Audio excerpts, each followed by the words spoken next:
नमस्कार दोस्तों, क्या आप जानते हैं आज कौन सा दिन है? आज पराक्रम दिवस है। आज पराक्रम दिखाने का दिन है। क्या आप जानते हैं आज के दिन क्या हुआ था?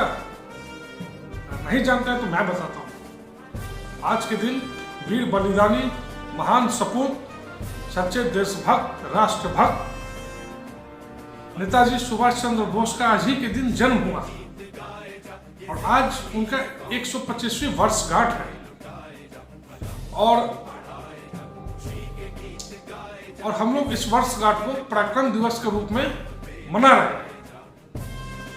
तो आप लोग नेताजी सुभाष चंद्र बोस के बारे में तो जानते ही होंगे, वो कितने बड़े देशभक्त थे और वो देश के पहले ऐसे नेता थे जिन्होंने अपनी सेना बनाई थी जिसका नाम था आजाद हिंद फौज। और ये सेना जो है वो लगभग मान के चलिए 1942 में बर्मा से लेकर के आपको ये अंडमान निकोबार तक उन्होंने जीत लिया था। अंग्रेजों को वहां से भगा दिया था उन्होंने और वहां पे अपनी सरकार भी बनाई थी। और वो जो सरकार उन्होंने बनाई थी वो चली भी सरकार, और नेताजी उस सरकार के प्राइम मिनिस्टर हुए। बहुत से लोगों को नहीं पता है, हम लोग की जो पहली आज़ादी थी, अखंड भारत की जो आज़ादी थी वो 1942 ही में मिली थी। लेकिन दुर्भाग्यवश कुछ लोगों के साजिश के चलते, कुछ लोगों के ईर्ष्या के चलते नेताजी को अपने जान से हाथ धोना पड़ा। ऐसे महान व्यक्तित्व जो धरती पे कभी कभी ही आते हैं, वैसा नहीं आते हैं। उनका बलिदान, उनका त्याग, उससे आज के युवाओं को जरूर सीखना चाहिए। उनकी जीवनी पढ़ना चाहिए आज के युवाओं को, उनसे सीखना चाहिए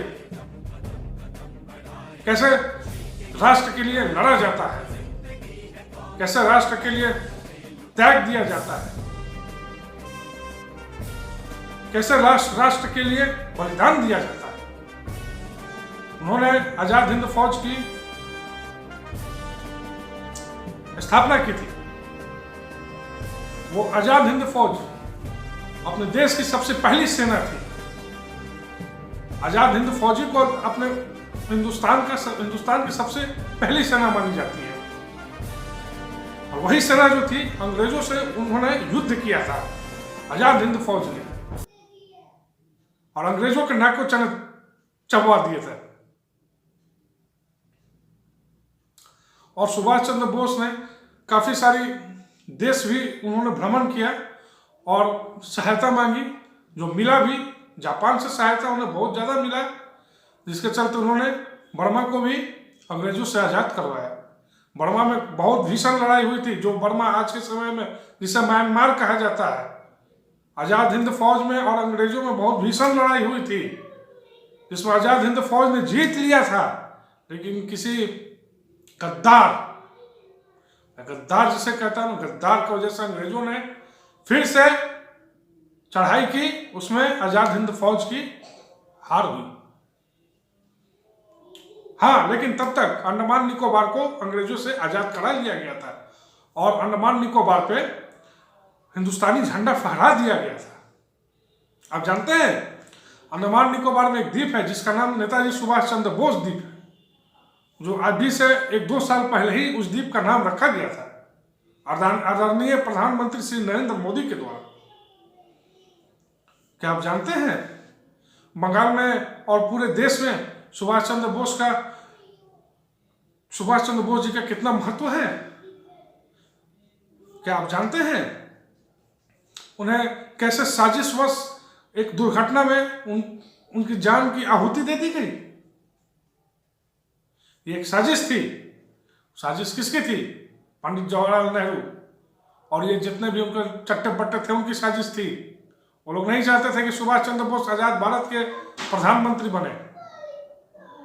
अगर वो आजाद भारत के आज प्रधानमंत्री होते ना, तो आज देश हम लोग का कुछ और ही होता, किसी और दिशा में होता हम लोग का देश।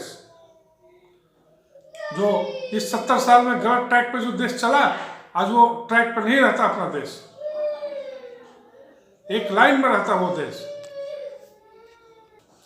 क्या आप जानते हैं ये जो आजाद हिंद फौज थी वो एक सुसज्जित सेना थी। उस सेना के पास हर तरह के हथियार थे, उनके पास टैंक्स भी थी, वो टैंक भी यूज करते थे। और उन्होंने एक नारा दिया था सुभाष चंद्र बोस ने, तुम मुझे खून दो मैं तुम्हें आज़ादी दूंगा। इस नारा का मतलब आप समझते हैं क्या था? इस नारा का मतलब ये था कि उस समय जब इन्होंने आज़ाद हिंद फौज बनाई थी, उस समय बहुत सारे नौजवानों की इन्हें ज़रूरत थी। तो उन्होंने हर घर से, हर एक माँओं से ये कहा कि आप अपना मुझे एक बेटा मुझे दे दो। तो इसी पे ये नारा बना था, तुम मुझे खून दो मैं तुम्हें आज़ादी दूंगा। तो हर घर से लोग निकले और आज़ाद हिंद फौज को ज्वाइन किया उन्होंने और अपने देश के लिए लड़ा। अपने देश के प्रति उन्होंने प्राण की आहुति दी। क्या आप जानते हैं सुभाष चंद्र बोस 2 बार कांग्रेस के अध्यक्ष भी रह चुके हैं, एक बार 1939 में, एक बार 1942 में। लेकिन कांग्रेस में वो उपेक्षा के शिकार हुए और वो उपेक्षा के शिकार होने के कारण उन्होंने कांग्रेस को छोड़ दी, क्योंकि वो जान चुके थे कि कांग्रेस कैसी पार्टी है और वो आगे जाके इसका भविष्य क्या होगा। जो अभी आप लोग देख रहे होंगे कांग्रेस का क्या भविष्य है और ये क्या कर रही है। आज के दिन उन्होंने, कांग्रेस पार्टी ने कोई भी सुभाष चंद्र बोस के नाम पे कोई भी आयोजन नहीं किया है, कोई भी किसी भी तरह का प्रोग्राम नहीं किया उन्होंने। इसी से आप सोचिए वो कैसी पार्टी है। एक देश नायक, एक सेना नायक का भी वो आदर सम्मान नहीं कर सकता है। इसलिए मैं कहना चाहता हूँ, ऐसे देश नायक, सेना नायक की आप लोग जीवनी पढ़ें, उनसे कुछ सीखें और उनको फॉलो करें, ना कि ये घटिया वेब सीरीज देखें और ये फिल्म देखें और ये भंड बॉलीवुड वालों को आप लोग फॉलो करें। धन्यवाद।